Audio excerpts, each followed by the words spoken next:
তো ঠিক করে খাবার দাবার খেতেই পারিনি, সব ফেলেই দিয়েছে।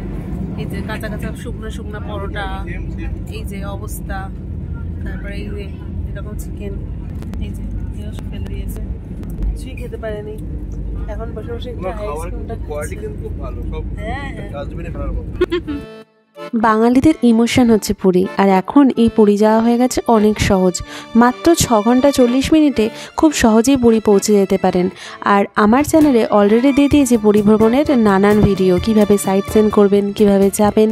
তাড়াতাড়ি আমার চ্যানেলে ভিজিট করে ওগুলো দেখে নিন যদি না দেখে থাকেন। তো আজকের এই ভিডিওতে আপনাদের সাথে শেয়ার করব আমাদের ফেরার গল্প। আমাদের ঘোরা 3 দিনের ট্যুর ছিল, কমপ্লিট হয়ে গেছে। লাস্টের দিনে আমরা সকালবেলা চেক আউট করে নিয়েছি। চেক আউটের পরে বেশ অনেকক্ষণ সময় হাতে ছিল, কারণ ট্রেনের টাইম হচ্ছে দুপুর 1:30 মিনিটে। তাই আমরা এই হোটেলের লঞ্চেই বসে ওয়েট করছিলাম। তারপরে ওখান থেকে একটুখানি আমরা লস্যি আর চা খেয়ে বেরিয়ে পড়লাম স্টেশনের উদ্দেশ্যে। বাইরে তীব্র গরম, আমরা ওয়েট করছিলাম বন্দে ভারত এক্সপ্রেসের জন্য। যদিও ট্রেনটা চলে এসেছিল, হাওড়া বন্দে ভারত ঢুকে গিয়েছিল 12টার মধ্যেই। ট্রেনে ক্লিনিংয়ের কাজ চলছিল, তাই আমরা বাইরেতে ওয়েট করছিলাম। এবারে চলুন আপনাদের ট্রেনের ভেতরটা ঘুরিয়ে দেখাই। এটা হচ্ছে এক্সিকিউটিভ চেয়ার কার। এর ভাড়া হচ্ছে 2615 টাকা, যার মধ্যে খাবারের জন্য চার্জ থাকে হচ্ছে 389 টাকা। আর এটা হচ্ছে আমাদের যেখানে সিট ছিল এসি চেয়ার কার। এখানের ভাড়া হচ্ছে 1430 টাকা, আর এখানে ফুডের জন্য চার্জ নেওয়া হচ্ছে 328 টাকা। আর এই যে ডোরটা হচ্ছে একেবারেই অটোমেটিক। তারপরে নির্দিষ্ট সময়ে আমাদের ট্রেনটা ছেড়ে দিল। ট্রেনটা ছাড়বার টাইম হচ্ছে দুপুর 1:50 মিনিট। আর ট্রেনটা হাওড়ায় গিয়ে পৌঁছাবে হচ্ছে রাত্রি 8:30টার সময়। আমাদের যেহেতু লাঞ্চ ইনক্লুড করা ছিল, তাই প্রথমেই আমাদের লাঞ্চটা চলে এলো।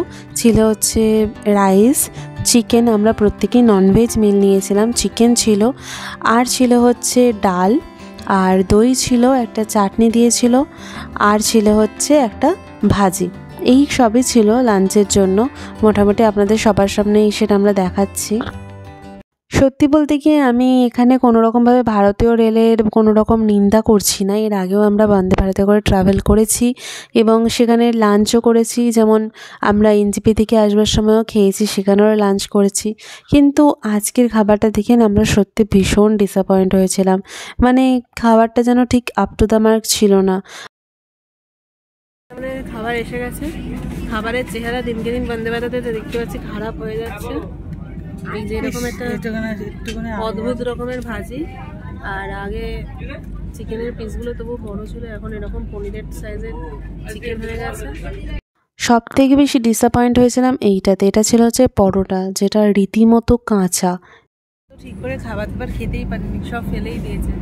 এই যে কাঁচা কাঁচা শুকনো শুকনো পরোটা, এই যে অবস্থা, তারপরে এই যে এরকম চিকেন, এই যে এগুলো সব ফেলে দিয়েছে, কিছুই খেতে পারেনি। এখন বসে বসে আইসক্রিমটা আইসক্রিমটা বসে খাচ্ছে, সব ফেলে দিয়ে।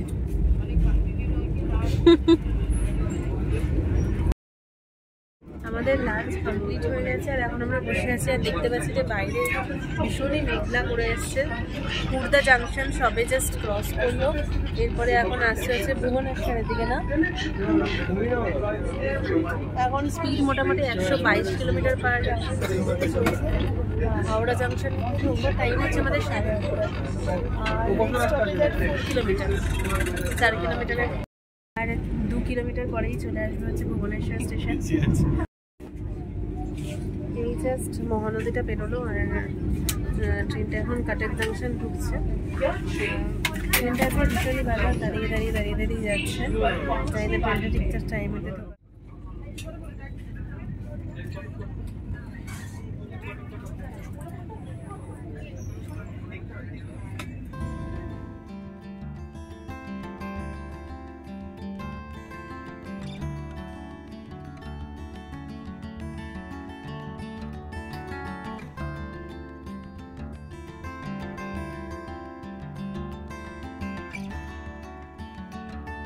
বন্দে ভারতের উল্টোপাল্টা খাবার খাওয়ার পরে আমাদের প্রত্যেকেরই খিদে পেয়ে গেছে, ওই জন্য আমরা এখন খাজা খাচ্ছি।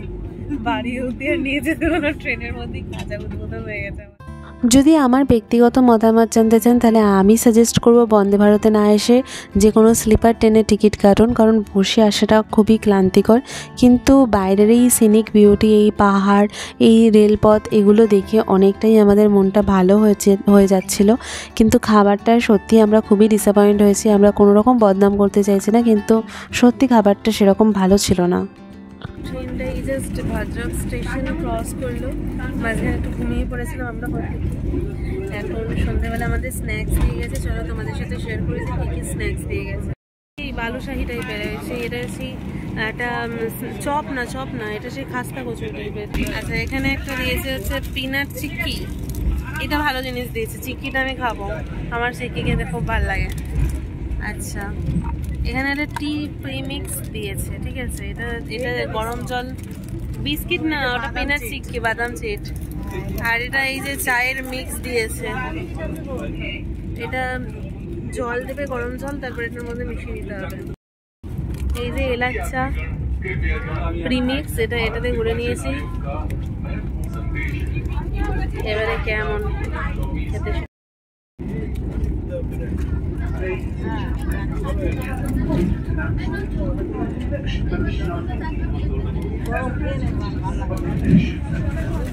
ভালো খেতে।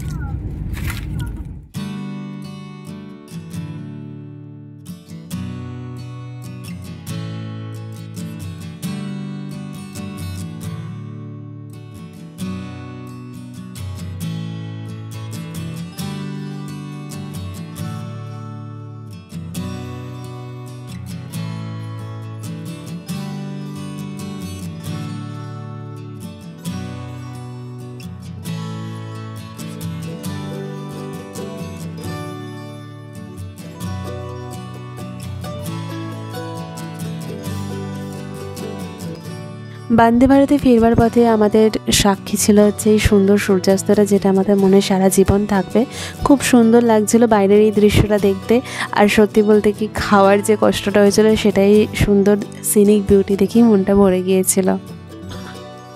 যথাসময়ে আমরা পৌঁছে গেলাম হচ্ছে হাওড়া স্টেশনে। আর এক মুহূর্ত সময় নষ্ট না করে আমরা বেরিয়ে পড়লাম হচ্ছে বাইরে ট্যাক্সির উদ্দেশ্যে। আর সেখান থেকে আমরা হাওড়া স্টেশনকে টাটা বাই বাই করে মনটা একটু ভারাক্রান্ত, কিন্তু বাড়ির পথে আমরা রওনা দিলাম। আবার আসা হবে এই হাওড়া স্টেশনে আবার কোনো নতুন একটা গন্তব্যের জন্য। ততদিন এই স্মৃতিগুলোই আমরা মনে মনে চেরিশ করব, আর সেটা আপনাদের সামনে আমরা তুলে ধরলাম এই ভিডিওটার মাধ্যমে আমাদের সম্পূর্ণ অভিজ্ঞতা। আশা করছি আপনাদের ভালো লেগেছে এই ভিডিওটা। আর যদি আপনারা ভিডিওটার এই শেষ পর্যন্ত এসে থাকেন তাহলে আশা করছি নিশ্চয়ই আপনাদের ভিডিওটা ভালো লেগেছে। তাহলে প্লিজ চ্যানেলটাকে সাবস্ক্রাইব করে আমাদের পাশে থাকবেন, বেল আইকনটা প্রেস করে দেবেন।